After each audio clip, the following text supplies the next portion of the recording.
Impuesto mensual, ¿a qué me refiero? Al IVA. El IVA grava el mayor valor. Si yo compré algo en 100, eso va a tener un IVA del 19%, sería 19, 100 netos me refiero, y lo vendo en 200, el IVA que yo voy a pagar va a ser la diferencia entre la venta y la compra. Cuando yo compro, tengo un IVA a favor. Por eso es importante que los emprendedores, cuando realicen compras, pidan la factura a su proveedor, que no pidan boletita ni nada, sino que factura. Y cuando vendo, se genera un IVA por la venta que se llama IVA débito fiscal. Si lo vendo en 200, le estoy ganando el doble.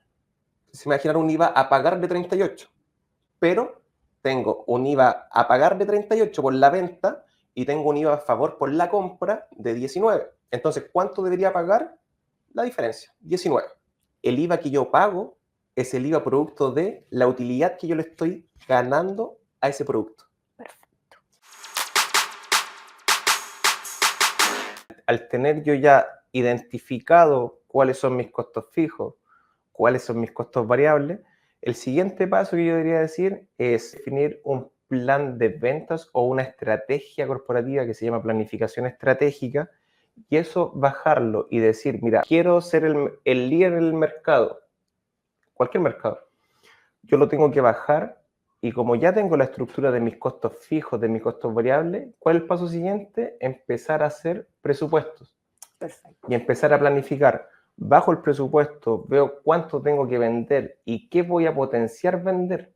Tengo una tienda donde vendo zapatos, ropa, digo, mi estrategia va a ser, con los mismos datos que obtuve de la contabilidad, decir, vendo más zapatos, vendo más ropa, quizás me doy cuenta que yo pensaba que vendía más zapatos y finalmente vendo más ropa, pero quizás los zapatos son más rentables que la ropa, y es donde empiezan las decisiones de decir, ¿cuál de los dos segmentos comienzo a potenciar? Los activos, para resumir, son los bienes y los recursos que tengo dentro de mi empresa, de los cuales yo soy dueño. ¿Esos bienes tienen que estar pagados completamente para que sean de la empresa? O, por ejemplo, cuando yo tengo una empresa y me compro un vehículo, ¿cierto?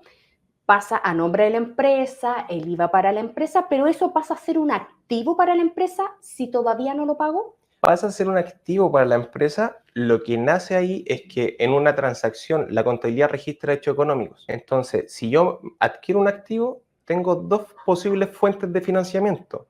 Ese activo lo compré con otro activo, tenía un excedente en el banco y yo digo, ¿sabes qué? Tengo 20 millones de pesos en el banco, me hace falta una camioneta, voy, compro la camioneta que me costó 15, cambié un activo que era el banco, los recursos disponibles que tenía en banco, por un nuevo activo que es un vehículo. Ese vehículo me va a traer beneficio económico. Los activos traen beneficios económicos futuros. Si esa camioneta va a ir a la operación del negocio, me está trayendo beneficio económico. Cumple con la definición de activo. El margen bruto es ventas menos costos de ventas. Seguimos con el ejemplo de las comidas de perro. Vendo un saco de comida de perro, la venta lo vendí en 25. Perfecto. Y me costó 10. Quiere decir que gané 15. Mi margen bruto me dice, ganaste 15. Y luego vienen abajo los gastos de administración y ventas. Por ejemplo, para vender tuve que pagar sueldos a los vendedores, tuve que pagar arriendo del local, claro. Y todo eso son costos fijos o gastos de administración y ventas. Y luego de eso te da bajo la utilidad neta. Tengo mi precio de venta, mi costo directo, mi margen bruto, menos mis gastos. Finalmente, toda la operación del negocio, cubriendo todos tus gastos fijos, costos fijos, fue de 100. Eso es la utilidad neta. Y luego de esa utilidad neta viene el impuesto a la renta. Por las utilidades que yo genero, tengo que pagar un impuesto. Y ahí, dependiendo de tu régimen tributario, es qué tasa me va a aplicar y de qué forma voy a tributar. Suponte, voy a inventar impuesto a la renta 27%. Si genero una utilidad de 10 millones, el impuesto va a ser el 27 y mi impuesto serían 2.700.000. Por eso es importante que en la determinación de precio yo diga, te voy a inventar una rentabilidad del 10% antes o después de impuestos. La lógica sería que fuera todo después de impuestos, para que el impuesto no fuera ningún tema. En el ejemplo que se está viendo, tenemos una estructura de al lado izquierdo tenemos los activos y tenemos dos grandes separaciones de activos. Activos corrientes son aquellos activos que busco transformarlo en efectivo, en caja. Y activos no corrientes, que me van a generar el flujo caja futuro. Por ejemplo, una maquinaria es un activo no corriente. Si yo hago pan, necesito maquinarias. Claro. Y esas maquinarias en el fondo me van a generar el ingreso futuro, pero hay más procesos para convertirlo en caja. Claro. Tenemos tres activos corrientes, caja y banco, y acá me está diciendo, ¿sabes qué? La empresa, supongamos el 31 de diciembre de cada año, tiene 10.000 pesos en efectivo. Luego tenemos las cuentas por cobrar, ahí es cuántas facturas me deben mis clientes. Luego tenemos los inventarios, son las existencias que tengo, las mercaderías.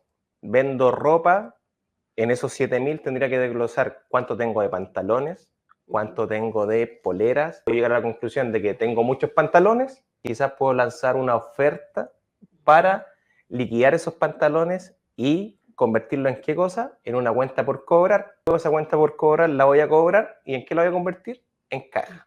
Lado derecho tenemos los pasivos y el patrimonio. Y los pasivos corrientes son deudas a 12 meses, donde están los proveedores, imposiciones, remuneración de los trabajadores, etcétera, etcétera, etcétera.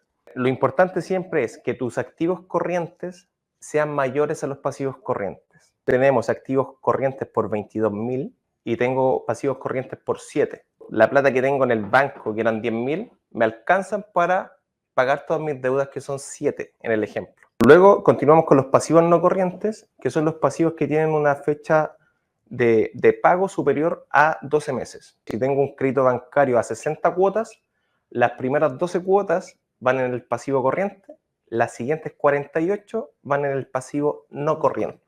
Y luego tenemos el patrimonio, que es la diferencia entre los activos y los pasivos. Es la deuda que tiene la empresa con los socios. Y el patrimonio está compuesto por el capital social, cuánto aporté al momento de iniciar la empresa, y todos los resultados acumulados a lo largo del tiempo. Acá viene todo desde el análisis de la cartola bancaria, ¿ya? Y en este caso, cuando hacemos la sumatoria de todos los abonos, son todos los ingresos de dinero que hubieron, lo tenemos clasificado como actividad de operación. Todo esto tiene relación directa con la operación y en este caso genera un flujo de caja positivo de la operación como tal.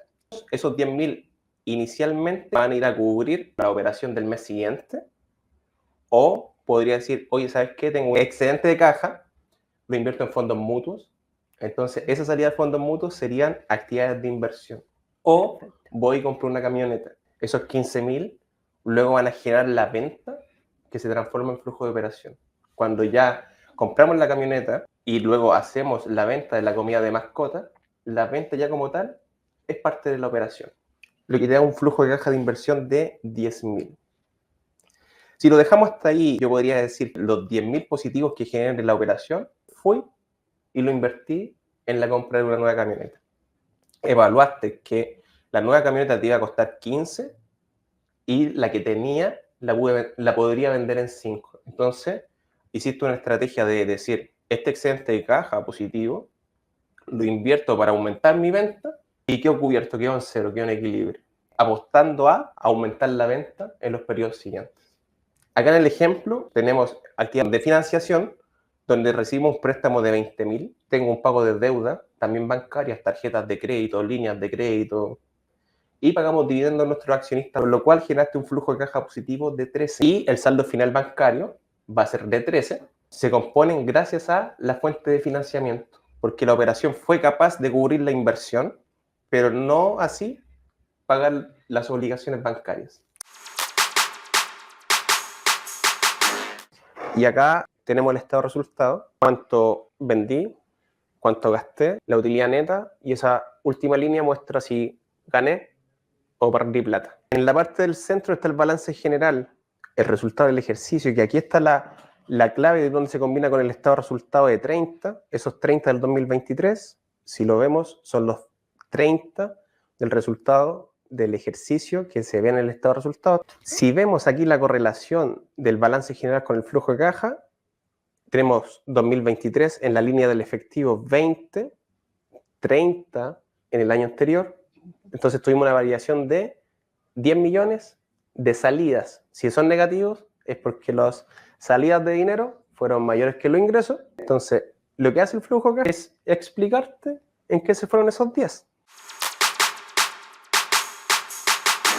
Por ejemplo, en la tercera línea tenemos los inventarios, que se incrementaron los inventarios. Ahí yo podría decir, el incremento de inventarios se produce porque se acerca una estacionalidad, como lo que conversábamos del 18, o compré un producto que me disparó el inventario y no lo puedo sacar. Tengo que hacer alguna estrategia para liquidar ese inventario, aunque pierda, es mejor tener la liquidez que el inventario. Me acuerdo de un negocio donde yo trabajé tiempo atrás, que era una librería. Pero lo que más me llamaba la atención, que habían libros que no se vendían hace más de 10 años. Lo que hizo la directora de la fundación, tomaron todo este inventario y literalmente los liquidaron. Y eso ayudó a que la librería saliera a flote. Aparte del costo directo del costo del producto, también tienes otros costos, que es todo el costo de la gestión de ese inventario. Claro. Tienes que tener a alguien que lo esté controlando, tienes que tener a alguien que lo esté rotando, si son libros los tienes que estar limpiando, entonces tienes muchos costos de mantención para seguir teniendo disponible ese inventario en stock.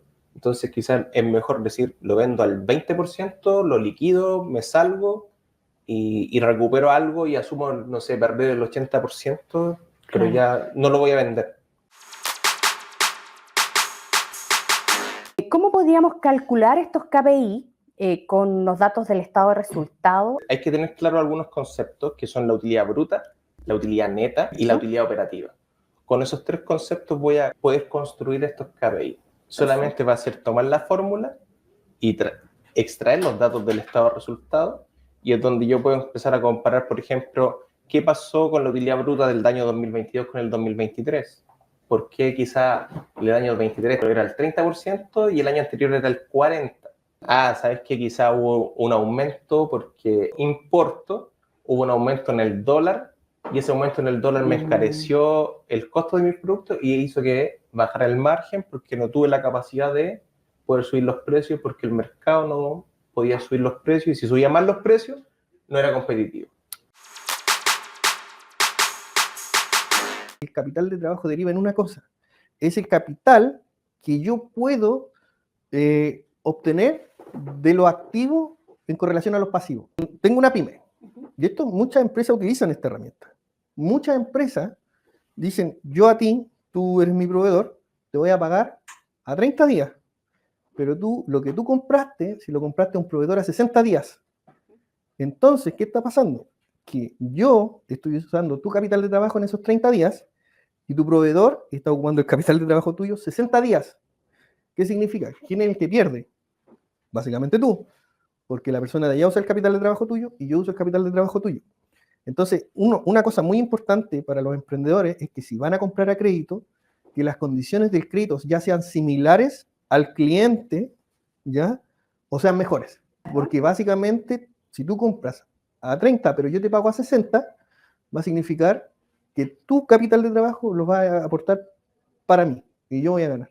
Eso pasa también con las grandes marcas. Nosotros vendemos productos de pymes, claro, pero resulta que las pymes, los emprendedores van y la gran compañía paga a 60 o a 120 días. Claro, afectando el flujo de caja. Del emprendedor, claro. Y ahí es el socio el que tiene que aportar su flujo personal para subsidiar las operaciones. Teniendo su flujo para aportarlo en otras actividades, lo tiene que subsidiar en eso. Así es. Integraciones se refiere básicamente a que yo tengo una empresa de venta de productos. Yo tengo un modal contable, un contapapaya, pero él tiene su sistema de gestión de inventario. Claro. Entonces, la tecnología lo que hace ahora, por intermedio de vía API, que converse mi sistema de acá con mi sistema de acá y empiece a entrelazar información. Entonces, desde un punto de vista operacional, no se va a ver afectada y va a alimentar la información contable. La va a transformar en número. Claro. Entonces, básicamente, la tecnología también lo que va produciendo son esas sinergias. Sinergia entre sistemas. Un ejemplo, tú puedes integrar también con CRM para prospectar tus ventas. Claro. Y eso, todo eso ya la tecnología lo hace y tú puedes ir integrando información y esa información te va a ayudar en el final de las cuentas para una decisión. Otro punto es la asignación de recursos de proyectos para crecimiento. Lo más fácil es hablar de cuando yo trabajo, no sé, en faena o en una empresa de ese tipo y yo tengo contratos por año. Entonces, ¿qué pasa? Yo, fácil, digo, ahora partí, tengo un proyecto por un año, estoy tranquilo, tengo cubierto todo, pero voy en el mes 9, 10 y no hice nada. Claro. ¿Ya? Y llegan y mi negocio no me renovaron el contrato o simplemente caducó porque caducó. Eso va a significar que mi empresa quebró. Claro. Entonces, aquí lo importante es que como yo voy a tener el control de que ese ingreso me va a llegar fijo, yo voy a decir, ¿sabes qué? Del ingreso que me llegó, yo voy a destinar un 10% en crear nuevos proyectos. Y voy generando y voy trabajando en pos para ir ganándome nuevos proyectos. Entonces, a eso se refiere un poco ese punto. O sea, tenemos que tener siempre, y esto es como, se acerca un poquito a la innovación y desarrollo, pero va más allá incluso. En la revisión periódica se juntan tres factores. Primero, el presupuesto propiamente tal. ¿Cuánto es lo que yo estimo vender? Voy a poner un ejemplo, el mes 1, menos los costos fijos del mes 1, menos los costos variables del mes 1, y eso me va a dar un resultado estimativo. Pero yo eso, ¿con qué lo comparo? Con el estado de resultado que revisamos anteriormente. Entonces, un ejemplo, yo digo, en el mes 1 vendí 100, pero yo estimé vender 150. Entonces, mi presupuesto está sobrevalorado. Claro. Y significa que, ¿por qué está sobrevalorado? Vamos abajo. Sí, pero yo iba a invertir en marketing, no sé, 50.000 pesos e invertí 10. Ahí está la explicación de que quizás por qué no llegaste al resultado esperado. Claro. Porque tú no invertiste en marketing o en estrategias de venta necesarias para poder llegar al resultado. Ahora, ¿qué puede pasar también? Que a veces los presupuestos son estimativos y a veces hay mala fortuna. Pudiste haber invertido, pero en realidad igual llegaste a los 100. ¿Ya? Pero esa es la comparativa. Generalmente que se utiliza el presupuesto se compara con el estado de resultado. ¿Qué pasa posteriormente a eso? Que el estado cuando yo digo, no, ¿sabes qué? No eran 150, eran 100, yo tengo que cambiar todo mi presupuesto y partir de la base de los 100 para adelante. ¿Cómo puede un emprendedor empezar a planificar financieramente el negocio? Mira, si alguien que está recién comenzando, es saber cuánto es lo que espera vender y qué espera vender. Si espera vender detergentes, ¿cuántos detergentes necesito vender para primero cubrirme a mí como el emprendedor y el primer trabajador? ¿Cuánto es lo que yo quiero ganar? ¿O cuánto le pagaría yo a alguien que haga mi trabajo? El único costo fijo que tengo es el sueldo que me voy a pagar yo, no sé, 700 lucas. ¿Cuánto es el margen de mi producto? 40%. Entonces, de ese 700, tengo que ver cuánto necesito vender para llegar al equilibrio para cubrir esos 700. No tengo el cálculo a mano, pero podría ser que tenga que vender 4 millones de pesos mensuales para cubrir mi sueldo. Y eso no es ganancia. Eso no es utilidad. Entonces, hasta ahí el negocio no está dando utilidades, porque le estás pagando a alguien que haga el trabajo, que normalmente es el mismo emprendedor. Entonces, para generar utilidad no tienes que vender 4, va a tener que vender 4.500.000, por ejemplo. Claro. Para ganarse, no sé, 100.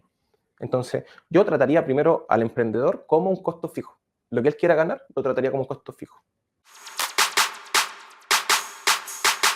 Tenemos que evaluar algo súper importante que la gente no ve. Son los costos de adaptación. Es el costo que a mí me sale crear ese producto o crear ese servicio e implementarlo. Te voy a dar un ejemplo. Generalmente el emprendedor parte con el trabajador, colaborador, que básicamente partió contigo, o sea, es tu mayor paladín.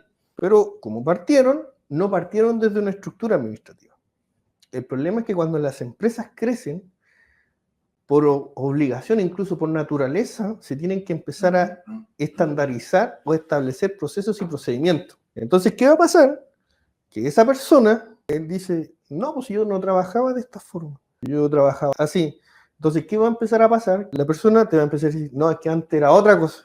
A veces las personas somos resistentes al cambio. Y al ser así, eso te va a complicar el crecimiento de la compañía, porque eso atañe a un tema de adaptabilidad. Y eso tiene un costo.